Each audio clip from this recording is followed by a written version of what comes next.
at these two trainers who are ready to get started, you gotta wonder, what did they think going into this tournament? How are they going to play? And, maybe we'll see some of these new techs be revealed as they, get started.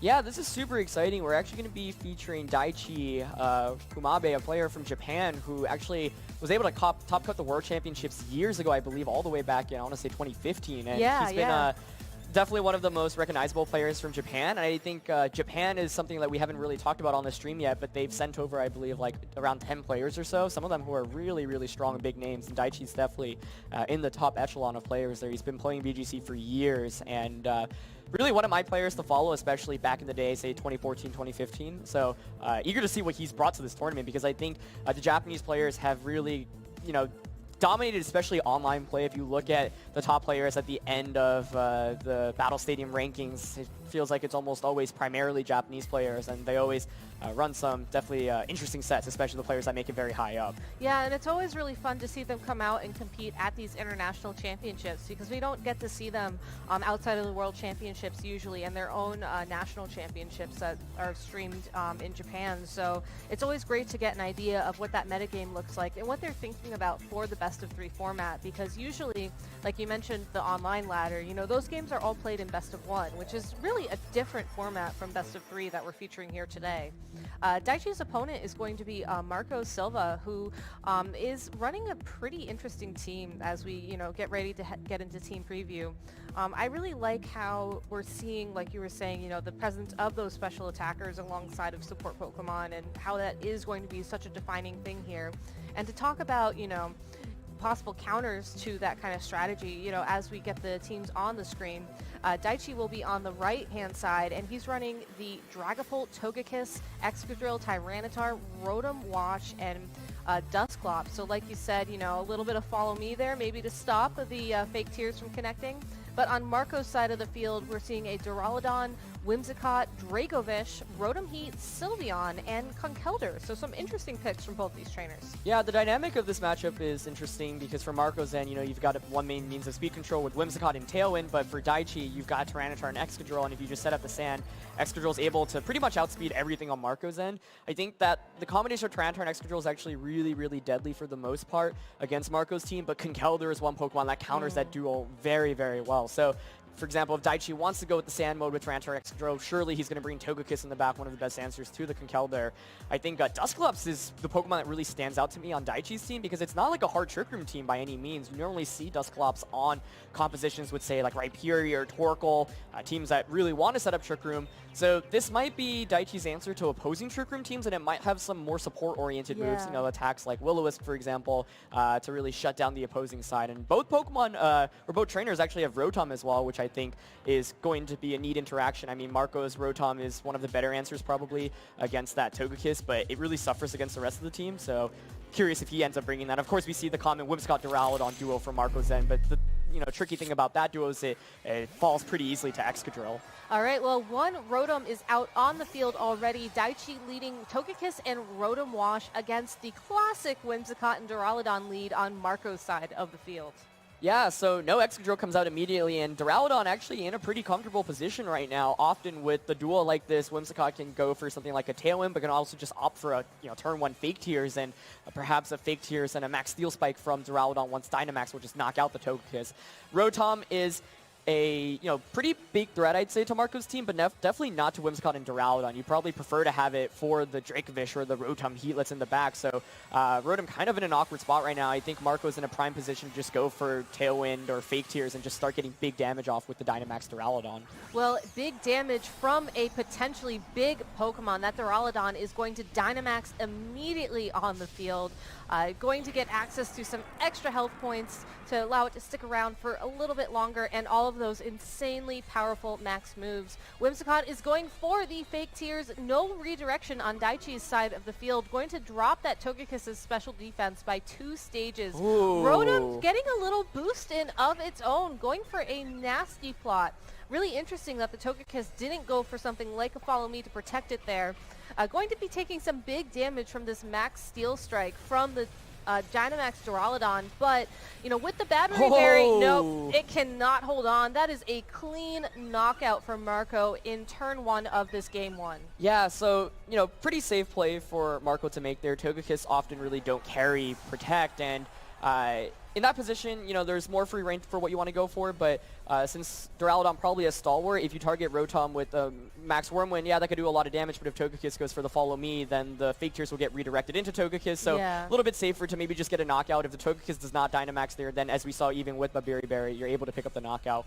Rotom going for a really interesting move. That Nasty Plot, something that I think is actually really picked up in popularity going into this tournament. You see it on Rotom Wash, Rotom Heat as well, and you know, gives it a little bit more firepower. I think Excadrill definitely is a great Pokemon to send out right now for Daichi to at least threaten both of these offensively, but Marco does have the speed advantage now in the sense that he can just go for Tailwind. Duraludon is at +1 defense, so a max ground attack from the opposing Excadrill won't knock out the Duraludon.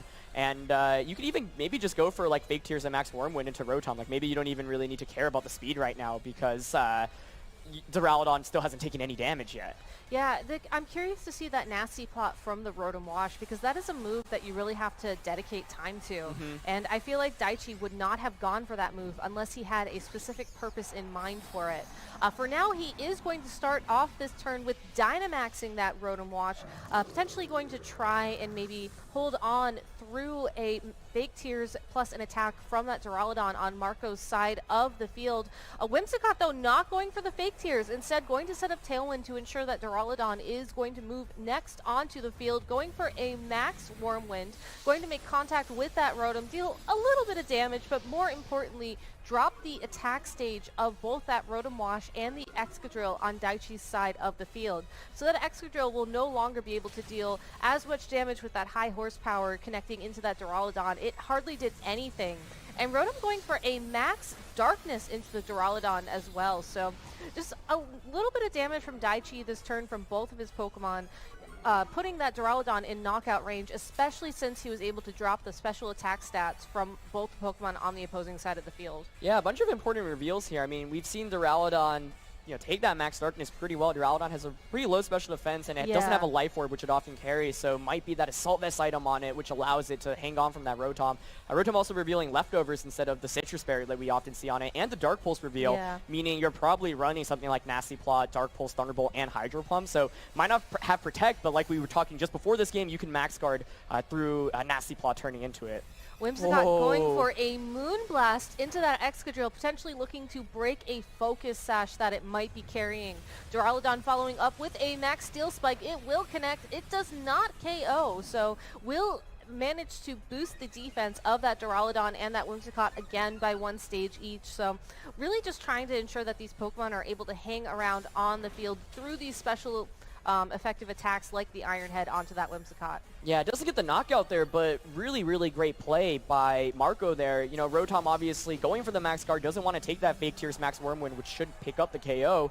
Marco makes a nice read there. Pretty safe also to double up an Excadrill. I mean, if Rotom attacks there, you knock out one of the 2 Pokemon, but because Excadrill's attack is, you know, at -2 at this point, or you also have the defense boosts, like, you're just not really taking much damage from it, especially in non-Dynamax form. So Marco's also stalled out 2 turns of Dynamax now. There's only 1 more turn. You can pretty safely go for a Fake Tears Draco Meteor. The question is it enough to get the knockout? But Marco, of course, does have the speed advantage right now still with Tailwind. Yeah, Draco Meteor will connect, and with the help of Fake Tears, it is able to pick up a knockout. So unfortunately for that Duraludon, its special attack will drop 2 stages as a result of that successful attack. But I think more importantly, the Rotom has been removed from play before it was able to attack. And Ironhead again missing a knockout on that Whimsicott. Those defense boosts coming in handy so much. Yeah, Marco's really been able to, you know, utilize speed super well. And Dragapult actually comes out as the last one, so that's definitely an interesting Pokemon, and I think this will reveal, you know, what kind of Dragapult set it is. And I have to wonder from Daichi's end, do you reveal it or not? It looks like he's not going to because he's so far behind. And the thing about Dragapult is one of the strongest things is that you don't know what set it is. It could be physical, it could be special, and that changes dramatically how you play the game. So I think because Daichi realized he was so far behind, you know, Marco still has the Tailwind up. Could potentially even set up another Tailwind by switching out. Excadrill's doing no damage at that point. Kind of just wants to go back to the drawing board and call it a game.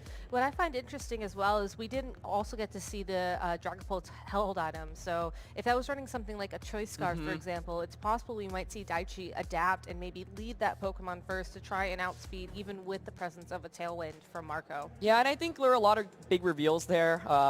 Now that Daichi knows, okay, it's Assault Vest Duraludon, it's not the Life Orb variant we often see, so it's bulkier.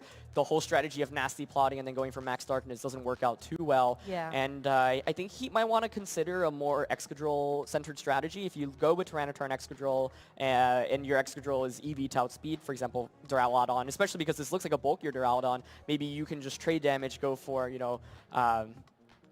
go for max moves and have the speed advantage basically against it. So I wonder if Daichi maybe wants to reconsider his lead. I think what he brought definitely could work against Whimsicott Duraludon, but not the Whimsicott Duraludon combo that Marco has. So really, really well played by Marco, I thought, in that game, especially the nice read into the Excadrill. The Rotom went for max guard, and then after that it was just a super safe play because there was, no way to really counter that Fake Tears Draco Meteor play, especially because Daichi ended up bringing that Togekiss, which I was kind of surprised by. But as you see in that last game, Daichi didn't really opt to go for like a sand-based strategy. Yeah. This time around, he might want to consider going with like Tyranitar, Excadrill, and Togekiss. Yeah, you really need that speed control on the field, especially with something like a Whimsicott in play, because you know it has that Prankster ability. That means any status moves are going to be a priority tier higher than everything else. And when you have such easy access to Tailwind or Fake Tears, if you don't have the speed control on your own side of the field to sort of counteract that, again, it just starts adding up. And I feel like Marco just had so much momentum, turn 2 of the game, that Daichi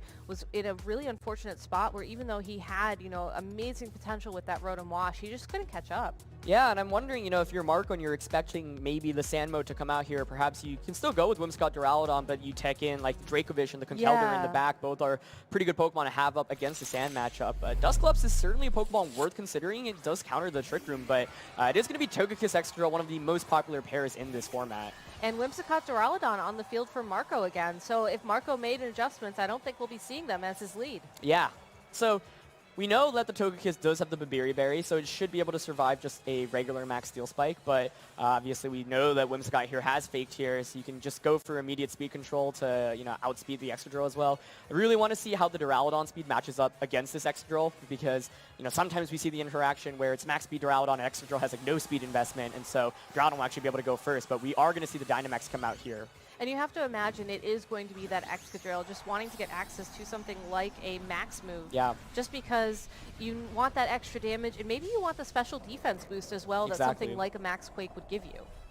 Yeah, so Excadrill Dynamaxing first. You have to wonder if Duraludon is also going to Dynamax, and it looks like it is. So that's actually a really big piece of information. I mean, Excadrill is naturally faster than Duraludon, so not super surprising, but does play a big role in this matchup, because that means even if you set up the Tailwind with Whimsicott, Daichi could switch into Tyranitar, which sets up the Sand, and Excadrill will be able to outspeed the Duraludon, and perhaps 2 Max Quakes will knock it out. We'll have to see what item the Excadrill has first of all. Yeah, and that will be revealed real shortly as Togekiss on Daichi's side of the field reveals that it Rock Protect. So the combination of Fake Tears and the Max Steel Spike will not be enough to KO it, as Whimsicott going for a Tailwind. So unfortunately, we will not get any speed information from this Excadrill and Duraludon. Instead, Max Wormwind will drop the attack stat of that Excadrill by 1 stage, something really important when you know that Daichi is going to be going for a super effective attack, in this case the Max Quake against that Duraludon. So just really good information, dealing damage on the physical side rather than the special, but unfortunately that attack drop puts it in a 2-hit knockout range. Yeah, Marco making kind of a aggressive read there, saying, okay, Togekiss isn't going to do much damage. I know you're the Babiri set. I'm not even going to bother trying to knock it out because, Duraludon doesn't worry about the redirection anyway. So nice read there. Togekiss is a Pokemon that often doesn't even carry Protect. So Marco really gets the most out of that turn. Now you've got a Duraludon that's faster. If Daichi wants to regain the speed advantage, he's going to have to swap out that Togekiss into Tyranitar, but that first Max Quake did just under 50%, so there's no guarantee you can even get the knockout here by switching into Tyranitar. So, I like the adjustment here by bringing Excadrill. We're just going to see a Fake Tears come out immediately, so this might be one Pokemon going down. Well, it looks like the Togekiss' special attack is going to drop, Ooh. and Duraludon targets it with a Max Lightning to get around the Babiri Berry to guarantee that knockout. Again, that's great information for Daichi moving forwards, knowing that this Duraludon is carrying an electric-type attack, probably specifically for this situation with the Babiri Berry Togekiss. But, you know, still just something to keep in mind if we get a Game 3. Max Rockfall will be how Daichi chooses to set up Sand. You know, no Tyranitar switch, instead relying on the secondary effect of this move to bring Sand up onto the field and bringing Togekiss down to about half damage as well. Yeah, I have to wonder if there's a Tyranitar even in the back then. You know, Max Rockfall, a way to manually set up the Sand, and now it allows you to switch in something that's more useful. For example, maybe that Rotom or that Dragapult, whereas Tyranitar would be kind of in an awkward spot if it were to come out right here. Looks like it is going to be that Rotom. Yeah, and I'm really curious about, you know, these teams in general where you don't necessarily bring the Weather Setter and you rely on the max moves. You know, it's a lot of dedication to get that speed boost, but in this situation where maybe you don't want to switch in a Pokemon to take a Max Lightning, it works out to your advantage. Yeah, and I wonder here, I mean, given that Rotom's revealed Dark Pulse and Nasty Plot, for Marco's end, maybe you can just go for Fake Tears and Max Wormwind into that slot, even though the Excadrill will be faster. I mean, it really comes down to, does Max Quake get the knockout there? That first one did 176, it looks like, and so it really feels like a 50-50, and yeah, there's no Protect from the Rotom, so if Excadrill doesn't get the KO, I guess you will get the Max Quick boost, so you probably won't get the knockout through. Oh wow, but he goes for Max Steel Spike. So going for a defensive boost and super effective damage on Whimsicott and completely ignoring the Duraludon, which I think is going to be huge moving forwards, as this Duraludon is really going to have its pick of what Pokemon it wants to KO here. You know, we saw the Fake Tears drop the special defense of that Rotom by 2 stages, so you know